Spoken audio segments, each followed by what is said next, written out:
অনিয়মই যেন নিয়মে পরিণত ময়মনসিংহের বিআরটি অফিস, যেখানে কর্তা ব্যক্তিদের উৎকোচ না দিলে মিলে না ড্রাইভিং লাইসেন্স, হয় না গাড়ি রেজিস্ট্রেশন। আর বাড়তি ঝামেলার আরেক নাম দালাল। কিন্তু বিষয়টি মানতে নারাজ বিআরটি কর্তৃপক্ষ। রুবেদ বাপ্পির প্রতিবেদন, জানাচ্ছেন শারমিন স্বর্ণা। ময়মনসিংহের বিআরটিএ অফিস যেন দালালের আখড়ায় পরিণত হয়েছে। তাদের সঙ্গে জড়িত আছে বড় কর্তা সহ অনেকেই। সরকার নির্ধারিত ফির অতিরিক্ত উৎকোচ না দিলে সময়মতো হয় না কাজ। ড্রাইভিং লাইসেন্স ও গাড়ি রেজিস্ট্রেশন বাড়িতে পৌঁছে দেওয়ার কথা থাকলেও কর্তৃপক্ষের উদাসীনতায় তা মাসের পর মাস ঘুরেও সেবা মেলে না।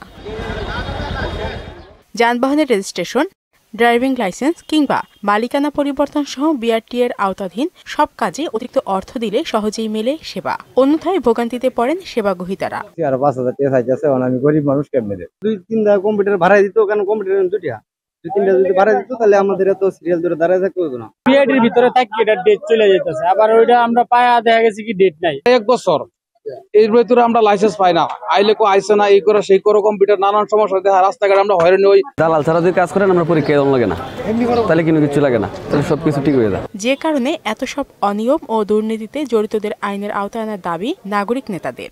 আমরা চাই যে সর্বস্তরে দুর্নীতি বন্ধ হোক। আমাদের যেরকম কোর্ট কাছারিতে দুর্নীতি, এটা বন্ধ হওয়া দরকার।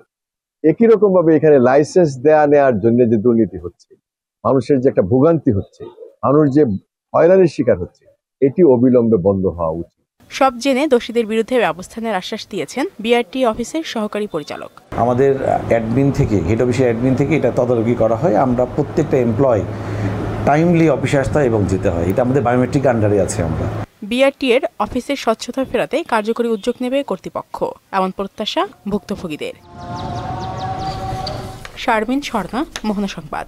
সুদবিহীন ব্যাংকিংয়ে আত্মশুদ্ধির পথ এনআরবিসি ব্যাংকের ইসলামিক ব্যাংকিং আল আমিন।